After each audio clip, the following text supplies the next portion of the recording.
हमारा पहले वीडियो में हमने पढ़ा रियल नंबर्स के बारे में। तो उसमें कुछ और इम्प्रूवमेंट कर रहे हैं। जैसे हमने को प्राइम नंबर्स पढ़े, तो उसमें हमने देखा कि true numbers those are prime to each other. ठीक है, तो इसकी ये एक और मीनिंग भी निकलती है जो कि बहुत ईजी से हम फाइंड कर सकते हैं। हम बता सकते हैं कोई भी दो नंबर्स को देख के थोड़ा सा सोल्व करके कि वो को प्राइम है कि नहीं है। देखो मैंने लिखा है मीन्स HCF ऑफ को प्राइम नंबर्स इज़ ऑलवेज 1। ठीक है, तो HCF निकालना तो हम सब जानते ही हैं, फैक्टर करने हैं हमें। और अगर उन दोनों में से कॉमन फैक्टर 1 है, दैट मीन HCF 1 है, तो वो क्या होंगे? वो को प्राइम नंबर्स होंगे। तो आई थिंक अब कोई कन्फ्यूज़न नहीं होगी को प्राइम नंबर्स में। और एक और क्लियर मैं कर रही हूँ, हालांकि किसी ने कमेंट नहीं किया इस चीज़ को लेके, शायद तुम्हारे कॉन्सेप्ट सारे क्लियर हैं। इरेशनल नंबर में मैंने लिखा था root plus a, where a is a positive number. ठीक है, तो वो तो कोई भी नंबर हो सकता है, लेकिन थोड़ा सा इसमें हमें इम्प्रूवमेंट और करना है। That and also should not be A perfect square. ठीक है, परफेक्ट स्क्वायर नहीं होना चाहिए, इतना हम जानते ही हैं। इसलिए शायद आप लोग समझ गए होंगे कि अगर परफेक्ट स्क्वायर होगा तो रूट को कैंसिल आउट कर देगा और वो इरेशनल से रैशनल नंबर बन जाएगा। ठीक है, तो वो एक परफेक्ट स्क्वायर नहीं होना चाहिए, लाइक 4, 9, ठीक है, 25, 16, क्योंकि जो स्क्वायर होता है वो रूट को कैंसिल आउट कर देता है। और एक और कन्फ्यूज़न हम क्लियर कर देते हैं कि रूट में अगर -4 है, we know 4 is a perfect square number, but root -4 is not equals to -2। Means अगर रूट में माइनस है, चाहे वो एक परफेक्ट स्क्वायर नंबर ही क्यों ना हो, वो जो स्क्वायर है वो इस रूट को कैंसिल नहीं कर सकती। ठीक है, तो माइनस है अगर, और चाहे वो परफेक्ट स्क्वायर नंबर हो, तो वो जो नंबर है वो रूट को कैंसिल नहीं कर पाएगा और वो इमेजिनरी नंबर ही रहेगा। ठीक है, तो ये थोड़ा सा हमें मॉडिफाई करना है इसको।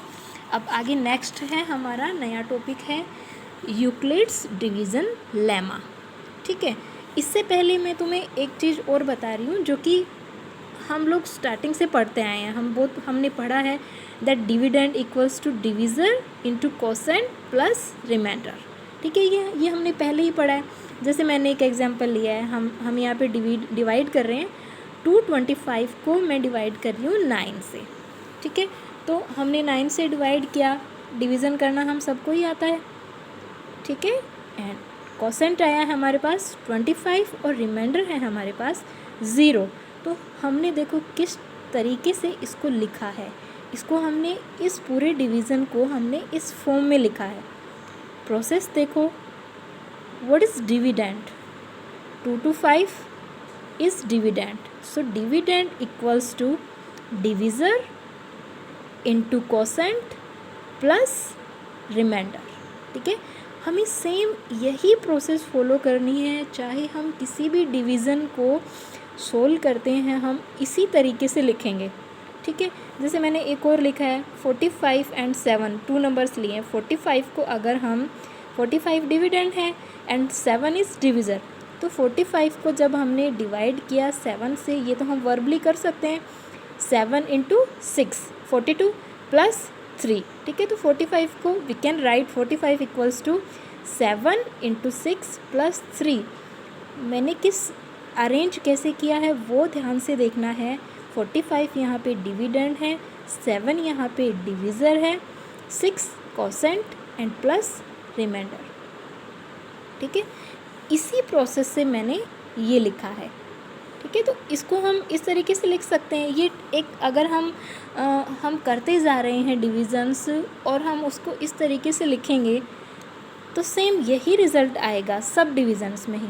ठीक है, तो इस रिज़ल्ट को इन यूक्लिड ने अप्लाई कर दिया नंबर्स पे। ठीक है, तो उन्होंने सेम यही थिंग इसको नंबर्स पे अप्लाई करके लिखा है। There is nothing new in this lemma.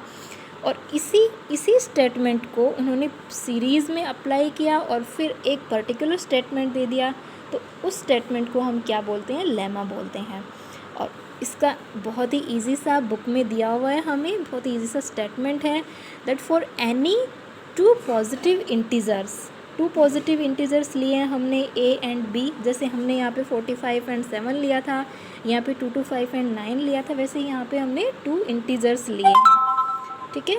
यहाँ पे हमने 2 इंटीजर्स लिए a एंड b, a को हमने b से डिवाइड किया तो हमारे पास क्यूब कोसेंट आया and we get the remainder r, ठीक है। सेम ऐसे ही इसी तरीके से यहाँ पे a हमारा डिविडेंड है, b डिविज़र है, 6 कोसेंट है एंड 3 हमारा रिमाइंडर है, ठीक है। तो ये जो स्टेटमेंट है इसको हमने नंबर्स के फॉर्म में अप्लाई कर दिया। हमने डिविडेंड की जगह a लिख दिया, डिविज़र की जगह हमने b लिख दिया, सेम है, देयर इज़ नो प्रॉब्लम। हम लोग किसी भी तरीके के डिवीज़न एग्जाम्पल को लेके इसको हम समझ सकते हैं। तो ये डिवीज़न लेमा है। और आगे देखो ये भी बहुत इंपॉर्टेंट थिंग है, r is greater than equals to 0। What is r? r is remainder. यहाँ पे हमारा रिमाइंडर क्या था? 3 greater than 0।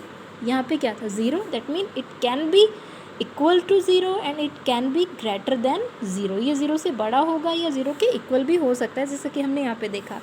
Less than b, always less than b, not equals to b। हमें पता ही है what is b? b is divisor. तो यहाँ पे अगर डिविज़र से स्मॉल नंबर आएगा तभी तो वो रिमाइंडर बनेगा। अगर वो बन गया इसके इक्वल, मीन्स डिविज़र के इक्वल, तो हम फिर से डिवाइड कर सकते हैं, ठीक है। तो जो रिमाइंडर है वो b से क्या होगा? हमेशा छोटा ही होगा। अब नेक्स्ट है